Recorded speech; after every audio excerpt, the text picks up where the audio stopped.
Hello everybody, this is Danny from Deep South Homestead on Porch Time today. Got us a nice day today. It's a little bit drizzly, but it's actually in the 70s. I mean, we woke up this morning at 69 degrees. The high today is supposed to be about 75, 76 degrees. Pretty nice, got a breeze blowing. Been out doing lots of work this morning trying to get things taken care of. Just enjoying the day, because we don't have these days very often. But thinking about Porch Time today, there's been some things that, y'all know Frankie got away and we got him back. And I went around, and what happened was my electric fence has gotten tore down in some places. So I went back and fixed all my electric fencing and got it back up. And now he's learned to respect the fence again, which is one thing I always advocate. If there's a way you can, electric fences is the way to go. My pigs, everything. I mean, there's fences that don't even have any electric fence on it, but because they have electric fences on most all their fences except one, they think it's there too. So they won't mess with it. You can't even get them through a gate where there used to be electric fence. They won't go through it. So, animals learn to respect that kind of stuff, and that kind of made me start thinking about maybe one of the directions we need to think about for a while on a homestead is, what would I do if some sort of a life-changing event took place and I couldn't get to a store to get feed? I couldn't figure out a way to, I couldn't get wormer, I couldn't get, no hay or anything like this. What would I do? How would you care for your animals if a life-changing event took place? Do you know how? Do you know what's natural in the woods that these animals can eat and things that they cannot eat? You see, that the mark of a good, I'm going to use the word husbandry, homesteader, is knowing what's in the wild that your animals can eat, what they cannot eat, what will worm them, what will kill them. It's always good to know these things. Now, granted, it's going to change depending on what part of the country you live in. So don't take what I say here and say, oh my gosh, you're wrong, because no, I know I'm going to be right about what I say. It's just, it may be different in your area. So do your own research. But I'm going to tell you, in the southern part of the United States, where I live at, if a life-changing event took place and I could not get feed. Now, let me back up and say this. I buy such little amounts of feed for my animals that it really is not going to affect me. Because my sheep, I have the one sheep left, the other one died after a miscarriage. He gets a half a pint of cracked corn a day. That's all he gets. Because rumen animals are not designed to eat grain. And if you go to dumping lots of grain in them, then you irritate the stomach systems in them, and it causes physical problems with them. Now, the key to that, a lot of people's going to go, oh, you got to have that to have good solid health. They need the protein. Well, first of all, corn is so low in protein that it's really not even, it's almost non-existent. It's like 3 to 5%. It really is not that much. And if you crack it, it's even less than that. But what the key thing is to have good browse and good grass. Now, there's some rules of thumb that you have to abide by if you want animals that have low amounts of parasites. There's just rules. I've farmed my whole life. I've raised animals my whole life. I know this to be a fact. Goats, let's just start off with goats. Goats are designed to eat from the shoulder up. Goats are not designed to eat down on the ground. As a matter of fact, one of the biggest parasite issues you'll have on goats is if you've got them on grass or If you've got them where they have to eat down, a lot of people say, oh, I use goats to clear my land. Well, that's probably, it's okay to clear some of your land if you have low grazing animals like cows. But if you have goats and you need to rotate them. If you have land that has bushes and trees and all kinds of stuff like that, then once the goats go through it for a week or so, then you need to pull them off and put them on another spot and give that time to sprout back out and regrow again so they can go back in and re-eat again from the shoulders up. Now sheep are basically the same way.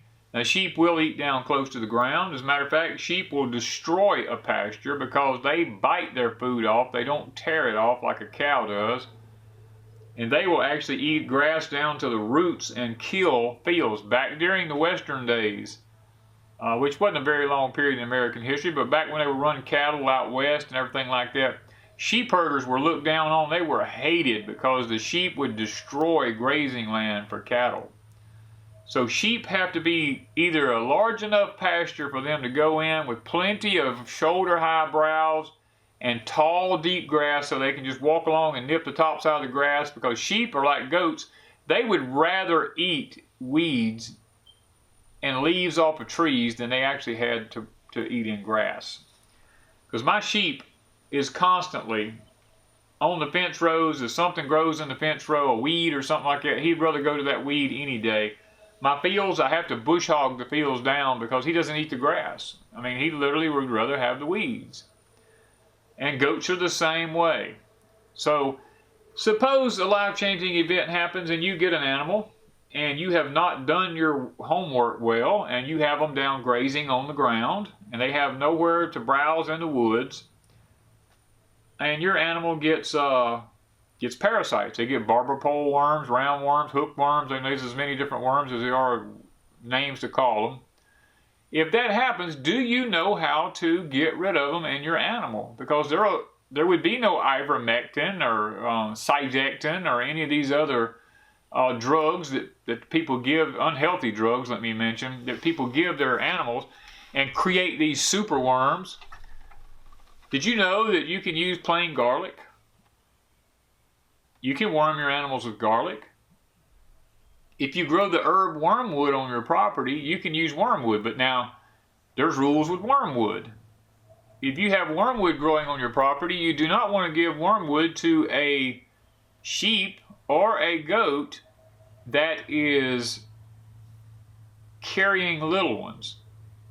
Because if you do, it will kill the little ones. I know that because I did it and it happened to me. So I know that too much wormwood will kill. Now we're talking about the raw plant. Will kill the young ones inside a goat or a sheep, because I've had that happen. Now, cattle. Let's say cattle, for instance. Now cattle will browse on limbs and leaves and stuff like that. They will eat that stuff. But cows graze in the grass. It's always best to let your grass never get lower than 5 or 6 inches. If it can stay above that, then you have a very low parasite count in your cattle. Used to, when I raised cattle all the time, when my grass got down to 5 or 6 inches deep, I rotated the cows and put them in another pasture. I would move mine. I had about 4 pastures, and I would rotate them from one pasture to the next pasture, and usually that would work for me for most of the year. Now here in the winter time, we can plant ryegrass, and ryegrass grows extremely fast and grows extremely well. We can plant oats and wheat and all this kind of stuff. And I would always have some pastures planted with ryegrass and oats and wheat and things, only to put the cows in on periodically. You don't want to put them in there on it too heavy, because you can give them the scours if you get them too heavy. But now, one of the things that I used to do is I let my cattle ran in the woods. They had pasture land, but I also had land across the road from me here where I live at now that was just completely woods, and I would turn the cows loose in the woods and I would go with them, and kind of like a shepherd in a field with sheep. and I would sit and watch what they ate. What did they desire more in the woods? Because there was very little grass, some around the edges of the forest or something like that. But when they went into the woods, I followed them and sat and watched them for hours on end, trying to pick out what is it that they really love to eat. And to my beknowing, one of their favorite foods was a smilax vine. I would notice that a cow would go out of his way to go to a smilax vine, and he would pull it down and eat the green leaves off the tops of it. Well, later on, when I began to run goats, I was like, let me just see if goats like these smilax vines. So I would go in the woods and I would tear some down and bring them back to the house and throw them over the fence to the goats, and those goats would eat those things like candy. Sheep, all my sheep, everything would eat those things like candy. So here in the South, we have an abundance of smilax vines. So that's one of my go-to foods in the wintertime. When everything else is dead, they stay green.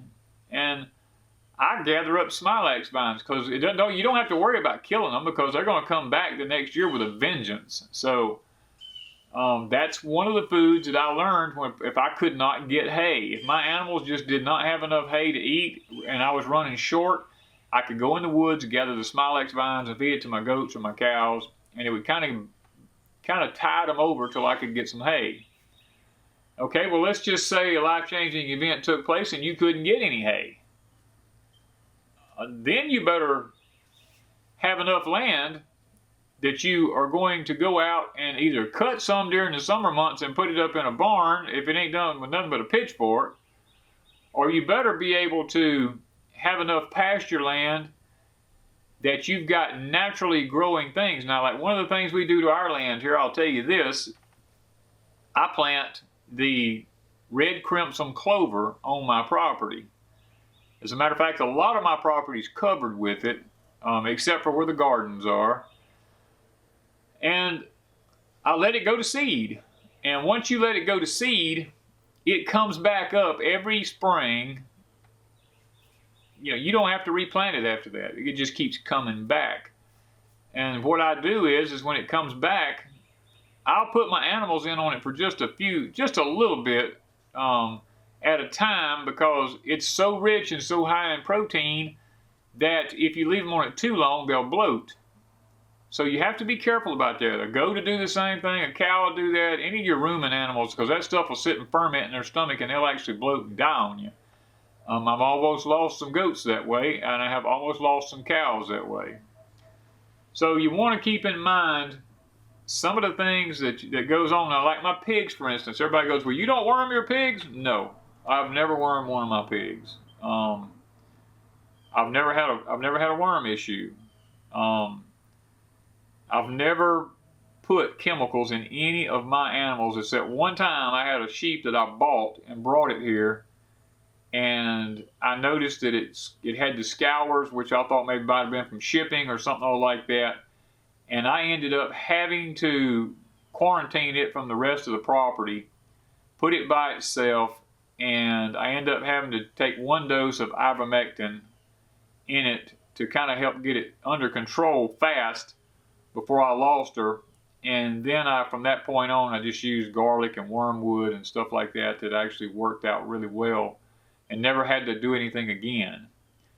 But now with the pigs, I was wondering about how to worm my pigs, and I had an old elderly gentleman here one day, and we were talking about worming pigs, and he said, when I was growing up, we never wormed a hog with anything. He said, one of the quickest things you can worm a pig with, he said, there's 2 things. He said, you've got goats. He says, goat milk is one of the best things in the world to worm a hog with.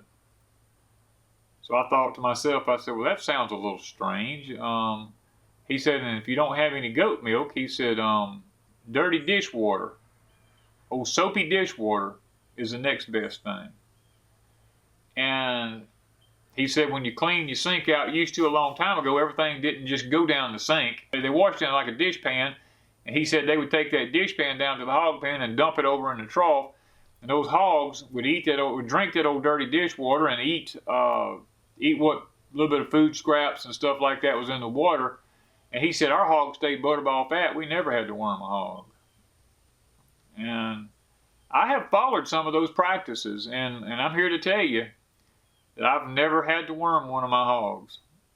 I've butchered a lot of my animals. I've never seen a sign or a problem in them where there's been an issue. So, guys, if a life-changing event takes place, you know, there's some things you need to know about. You need to know if you need some of the herb wormwood on your property. You need it growing somewhere where it's out of the way of kids or dogs or anything else from getting into it, because it is toxic in high doses. You know, you need to have plenty of fresh garlic.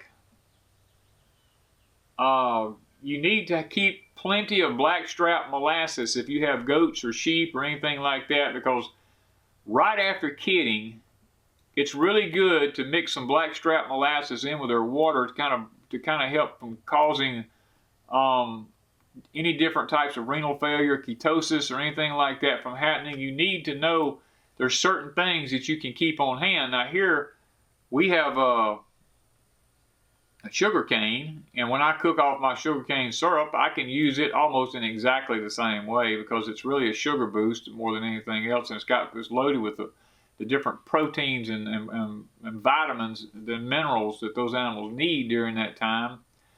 And you can also actually, if you need to do a total body detox on yourself, you can also use raw cane juice to actually cleanse your body. Mix a little ginger in with raw cane juice so that it's not so hard on your stomach, and you can eat it, and it's gonna give you the squirts, but boy, it'll clean you out. You know, I mean, it'll really do you in. And you know, a lot of our elderly people that's gonna be watching here is probably gonna say, "Wow, I remember that when I was a kid." You know, my mom used to give me castor oil and all these kind of different things on a homestead.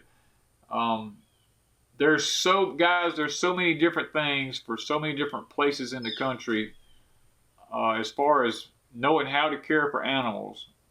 And there's no reason, if you're going to have an animal, you need to know good husbandry. And I would encourage you, if you don't know good husbandry for your area, to try to locate some elderly people in your area that have animals and talk to them about, you know, what's available in your area. Should, you know, there not be any feed available, like chickens, for instance. Here on our place, we have an abundance of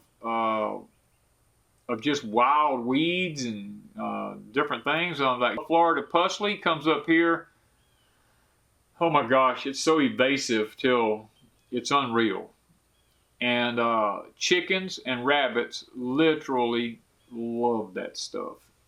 And it's a wild weed that just grows here. It's in our gardens everywhere.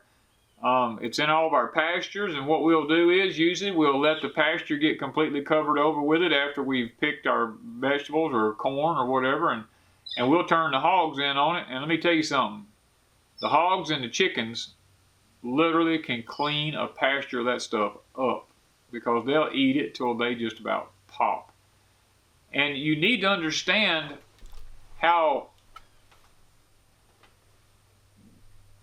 putting certain animals in behind certain other animals, like if you have cattle in a pasture, let's just take off first. Let's say first you put goats on a piece of property, because you got bushes and briars and weeds growing all up everywhere. Where you come in and you put your goats in first. Well, the goat's not so interested in the grass, or sheep. They're either one. They're going to go around and they're going to eat all the weeds that's around. Well, take note of the weeds that they don't eat, because the weeds that they don't eat is usually toxic to them.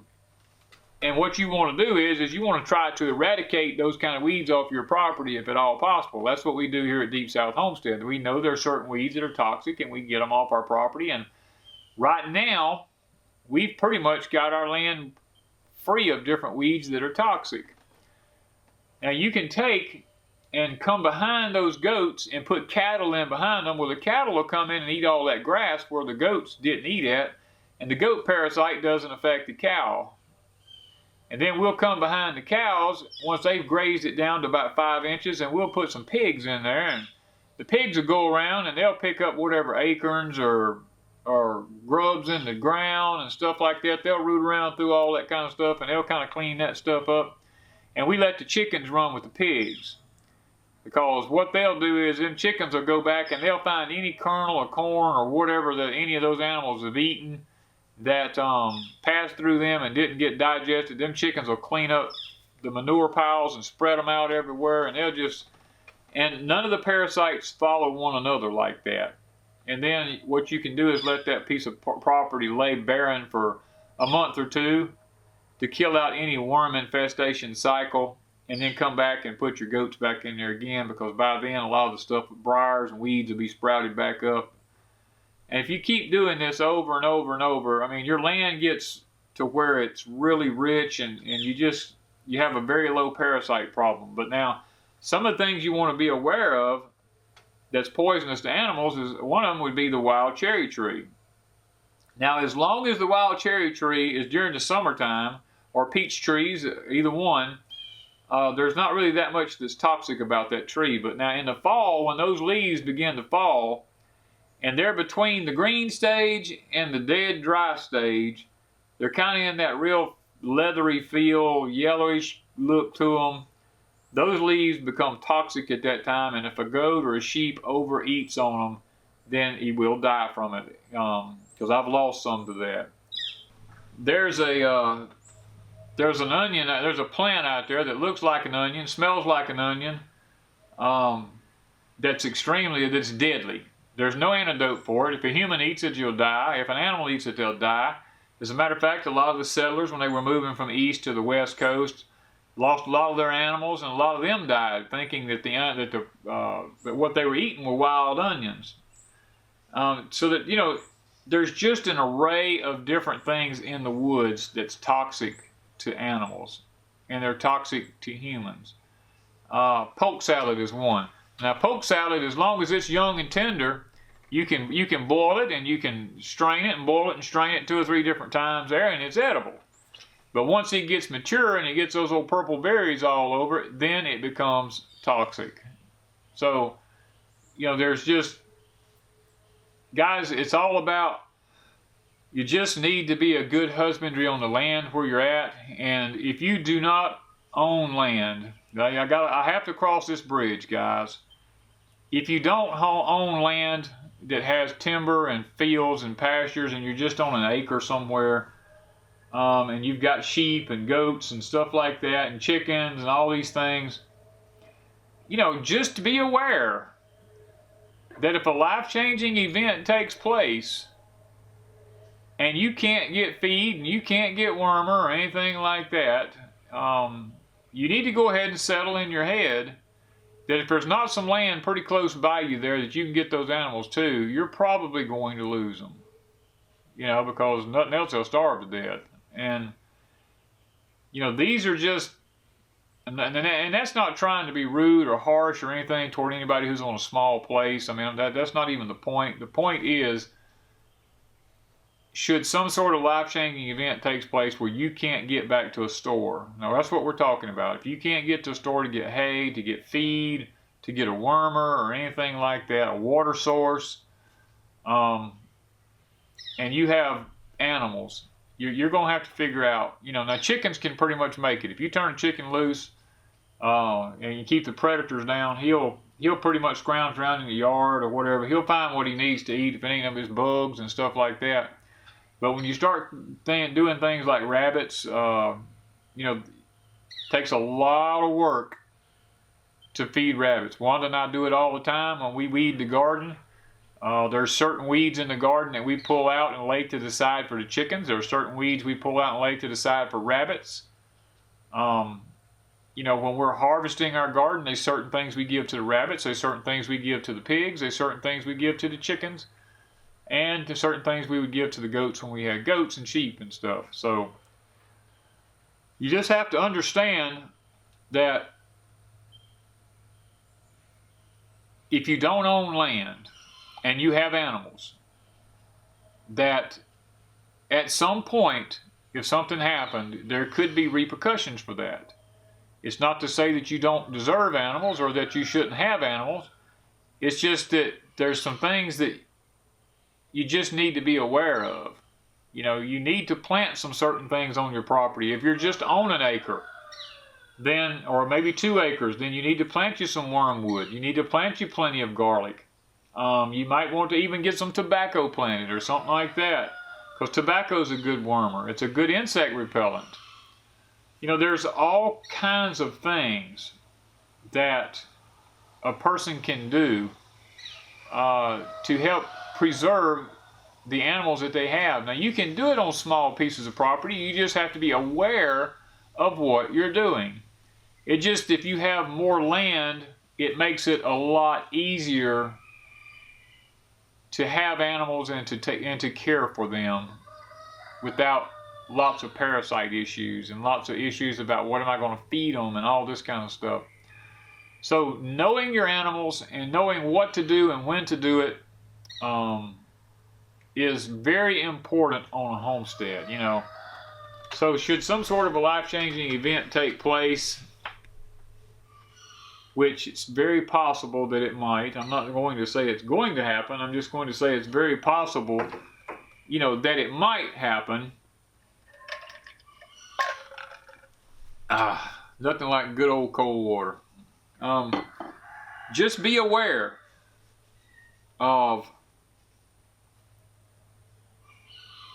the situation around you. Be aware of the land around you. If there's just vacant land beside you somewhere, you may not own it, but in a life-changing event, it's not going to matter if you go over there or not, probably, because if nobody's on it, the chances of them getting there is going to be slim to none. So be aware of what's available on the land around you, because you may have to move your animals outside and walk with them like a shepherd does, and just and make sure they get what they need and bring them back at home at night and lock them up, because that's what, for years, that's what I've done. I lock my corral. I usually, when I had goats, I locked my corral system up every night because my goats would go in the barn. And when I locked the corral up around the barn, it kept things from coyotes and stuff like that from being able to get into the barn. And, you know, with Frankie and the other sheep that I had, I used to lock them up every day, but since it's just Frankie by himself, I haven't had any problem with coyotes or anything like that around here in quite some time. But I've noticed that now we probably have one coming back, so I'm going to have to get diligent and try to eradicate him from the place. A few coons and a few possums still trying to traipse around, but I'm pretty successful about eradicating them, because that's one of the things on a homestead you just have to understand. You can't just let wild animals run free, because they do so much destruction. They're used to living off the land. If you have chickens, they'll just kill them. My neighbor, we're getting some turkeys from him in a few weeks, and he told me, he says, if I don't shut my turkeys up every night, he said the next morning, whatever ones I leave out have been killed.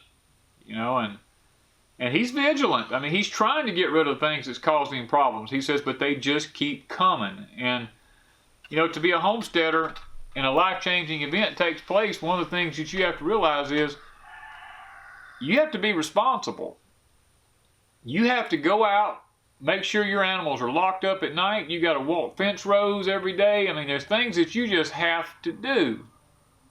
You got to check your wildlife on a daily basis. You can't just let them go days on end. You can't just say, I'm going to get up and go to work and I'll worry about them when I get home. You can't do that. Animals take a lot of care. They've got to be fed in the mornings. They've got to be fed in the afternoons. They've got to be checked at night. They've got to be locked up at night. They've got to be let out in the mornings. Their water's got to be checked. There's a lot of things that has to be taken care of with animals. And I know I'll probably get some flack about some of the things I've said, but you know what, guys? That's okay, because I've learned how to take care of animals with no feed. Most of my animals are free range. My pigs get, maybe I've got 3 of them, and I might give them 10 ears of corn a day, and that's it. The rest of their food comes from acorns in the woods, rooting around in the swamp and eating grass. Now I've got mine bred down to where they're mostly grass eaters now.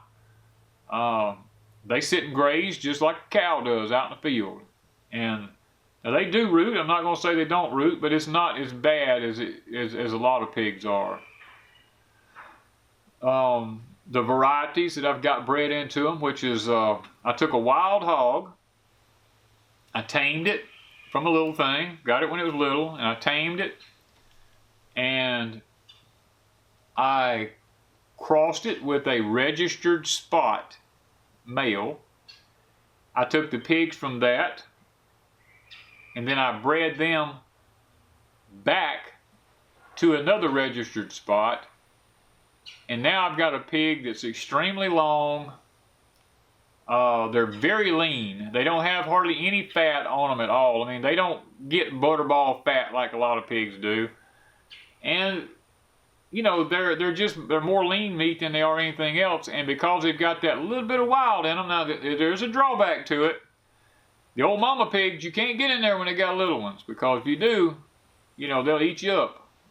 But I can usually pretty successfully get the pigs away from them and get them up to another. I've got a little pen up here at my barn that's about 200 yards from where I raise them at.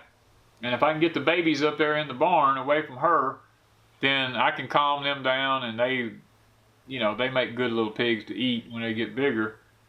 But and a lot of people buy from me, and they love the breed of pigs that I have, because when a mama comes time for her to have her little ones, she'll go out and start gathering up grass and sticks and weeds and limbs, and she'll build a bed herself. That's how you know when she's getting ready to have her babies, because she's going to build a bed. Now, domesticated pigs, they'll just lay down and have them pigs, and you won't ever know it.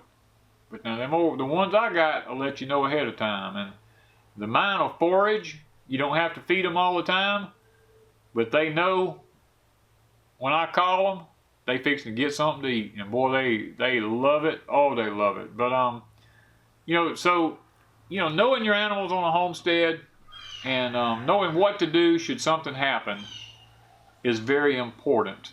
And I hope that Porch Time today has been educational, you know, because I felt like here lately I've been kind of dropping back on maybe doing a little bit more teaching about homesteading and some of the aspects that most people don't even think about, really.